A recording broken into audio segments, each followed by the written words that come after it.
The book Hebrews, part 110. Well, praise Yahweh, we're back. Yesterday when we finished, I thought it was weekend. I was sorry. I was so in the word, in the scripture, I didn't realize today's only Friday. All right. I'm Professor Hannes Redlinghuis of the First Assembly of Yahweh South Africa, Pretoria, Montana, International. Should you require any books, any information, or maybe the restoration of the original Sacred Name Bible, the Rottenheim version, the original, I have a couple of copies available. You can contact us at our WhatsApp number, +27 0722 367 124. Go to my website, https://yahvah.co.za. To the newcomers, you are very welcome. This is the first time that you are to participate in the study. Go to part 1, start from the beginning, because you missed out on a lot of information. Take a couple of seat belts with you. It's very important to subscribe to the channel in order to receive the different notifications. Please send the link to your friends and family. Make sure your CDs have a 1611 King James Bible, pen and paper ready for notes. And I want to say, I hope you brought a couple of seat belts, because you're going to fall out of your chair. This whole chapter 7, you need seat belts every day. Now we're going to continue where we left off. Verse 3. Did you find something that I've missed out? Are you more confused than ever? You mustn't be confused. Just ask Yahweh to open your eyes. Remember what I've been teaching you from the first day. To read between the lines. The answers lies between the lines. Without a father. Without a mother. Now I'm sounding like a gramophone record that is stuck on one place. How could he ever exist as a human being? Without a father and without a mother. The question again is, was he just an adult that just dropped out of heaven? No. Without descent, so he didn't have relatives. Having neither beginning of days, so he didn't have no beginning. Nor an end of life. So is he living today? If the Bible says no end of life, did Yahweh had the end of life? No, he's living up till today. Because he died. His body died. His flesh died. Because the flesh was cursed. That died. But his soul didn't die. And he ascended into Hades, and he ascended. He descended and he ascended back onto earth after 3 days. And then he ascended into heaven. He says, in the house of my Father, as many mentioned, if I wasn't told you so. Coming back to take you where you are. When he's finished, take us where you are. That's a parosha, the coming of Yahweh for his bride. But this Melchizedek, the king of Salem, the king of peace, he sounds like a god. A god. That was just there. When Abraham came past, he just found him. He was just there. He never had anything before that. Ever. About this very special man. It's not written in the scriptures. Moses didn't refer to him in any other way. And Moses wrote the Pentateuch books, the 5 books, the Torah. Yeah, I think Moses refers to him at once when he talks about the tithing. Then he doesn't say gave a tenth. He says the tithing. He tithed. As Abraham tithed unto Melchizedek. Because it's all about the money. Even in the time of Moses, the Levites, it was all about the money. It's what they could have gained. Even today, the churches is all about money. Alright, neither had the beginning of days nor end of life, but made like unto the Son of Yahweh. They don't say he's the Son of Yahweh. but made like unto the son of Yahweh. Who's the son of Yahweh? Yahushua. So he's made like unto, but being higher. He's been made higher because he didn't have the father or the mother. He had no beginning, he had no end. Yahushua, when we study Hebrews 1, had a beginning. He was an angel, which was exalted, which was made an Elohim, that received a name above every other name, which were called, I will be a father unto him, and he will be my son. He became the son. He wasn't the son from the beginning. So he had a beginning. And coming to earth, he had a beginning. He was born as a baby.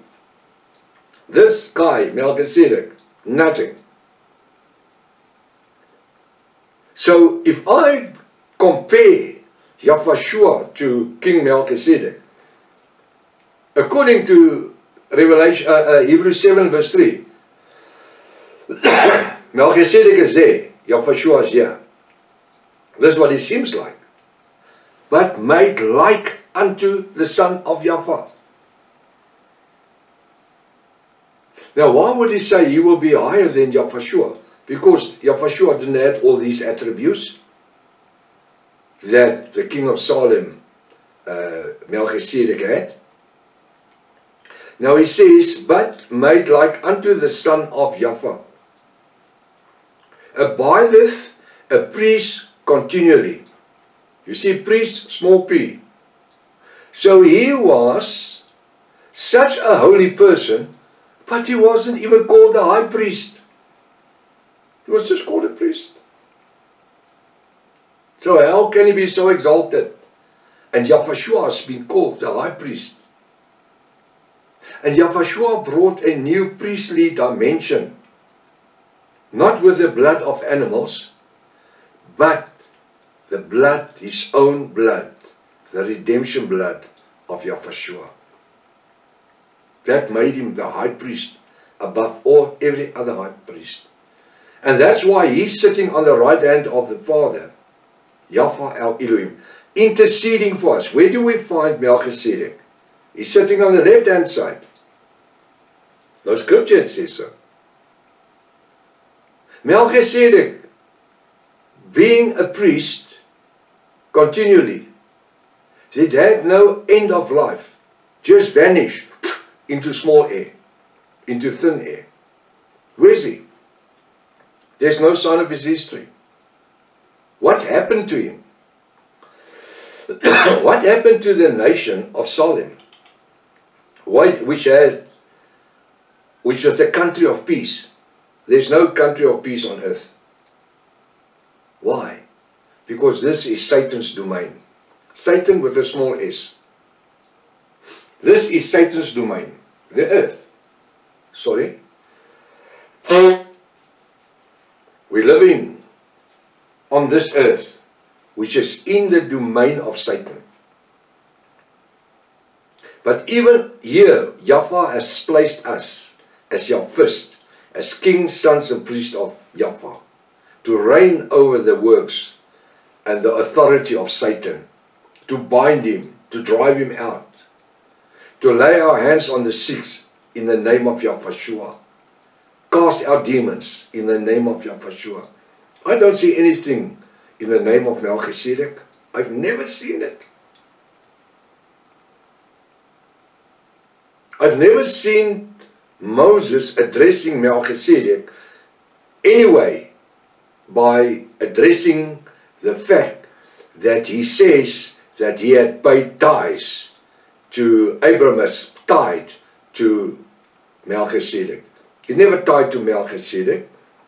He paid him the spoils of war.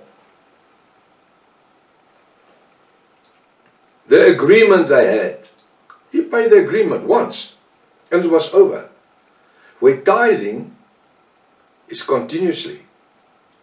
That's how the Levite and the bloodline of Aaron gained their riches. That's where they got all the gold from to build the temple in the time of King Solomon. It's all about the monies. So when we look at this Melchizedek, king of Salem, he made like unto the son of Yahweh. He was not the son of Yahweh, but he had attributes that I don't find with Yahweh as a person on earth. Abideth a priest continuously. So he carried on as a priest. So what does the priest do? Not once have I read in the Bible that the priest has offered a sacrificial for the redemption of the nation. Only the high priest. He, Melchizedek, according to verse 3, is so holy, but he never obtained the title of a high priest. I wouldn't be amazed if in one of these other translations, somebody picked that up and they made it, in the reviewing, says high priest. Melchizedek is high priest for the generations to come, to be turned off the track of the lies. So this verse 3 is totally impossible. Do you agree with me or don't you agree with me? You don't agree with me? Without Father, can anybody live or become alive without a father? No. Without a mother? Even worse, without a mother. Without descendants? Anybody that it was just him and him alone? Me, I and myself. Having neither a beginning of days, is that possible? Impossible. Nor end of life, number 5. So he must still be alive today, because he can, that scripture says, no end of life. Meaning he cannot die. Made, number 6, like unto the Son of Yahweh.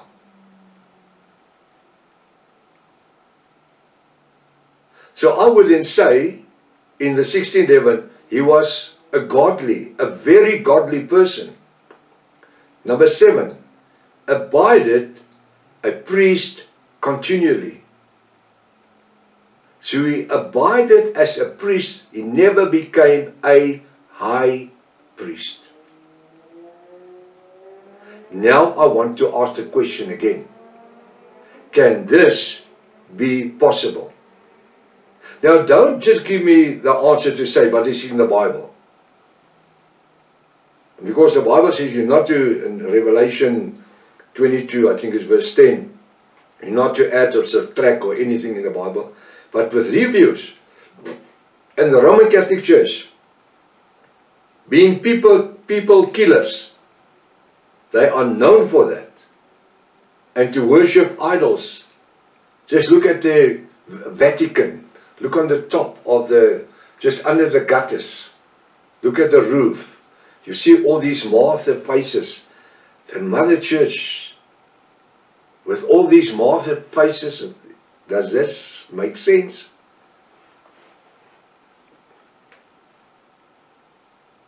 How can this be possible?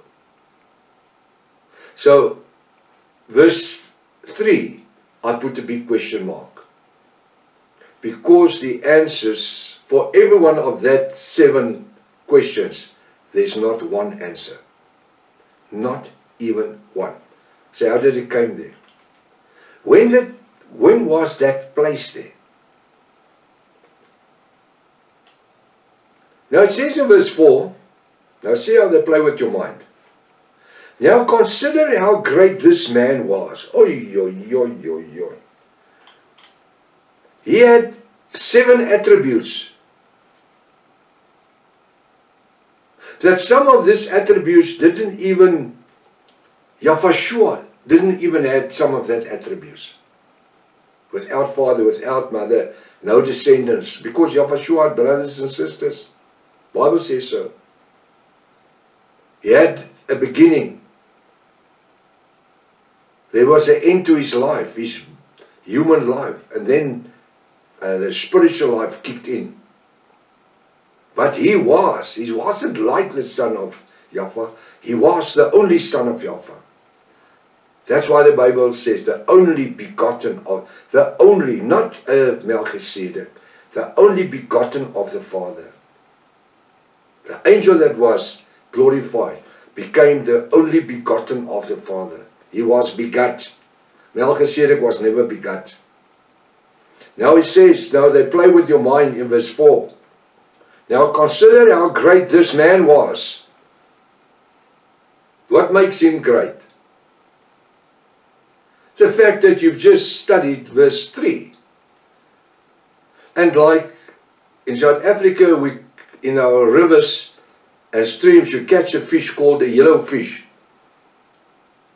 You can get it quite big in this, but normally it's about 2 kilograms to the small mouth. It's got a small mouth and a big mouth. The small mouth is up to about 2.5 kilograms. The others goes up to 5, 6, 7, 10 kilograms. But they fight when you hook it. And the best way to catch a yellow fish is with a corn, a maize corn. And you know what happens with most people? Most people in church sit in church all their life and they've never studied Hebrew 7 verse 3. And when they read verse 4 to say, how considerate, how great this man was, they say, oh, what a godly man, godlike. I put a question mark behind his existence. We must not forget the influence of the Freemasons in our Bibles. Now I want you to do a bit of your own research. In this week you've heard things in your life you never heard before. That is for sure. And I think your seatbelt has been stretched so because 3-4 times you wanted to fall out of your chair. But bring another seatbelt or 2 next week because you're going to need it. This is only the beginning. You will get the shocks of your life. Do your own research. There's a whole weekend at hand. Be a blessing unto others. Be a Yahwist to the glory of Yahushua. Till next week, if His Father's will. Maranatha. Yahushua is coming back again. Hallelujah.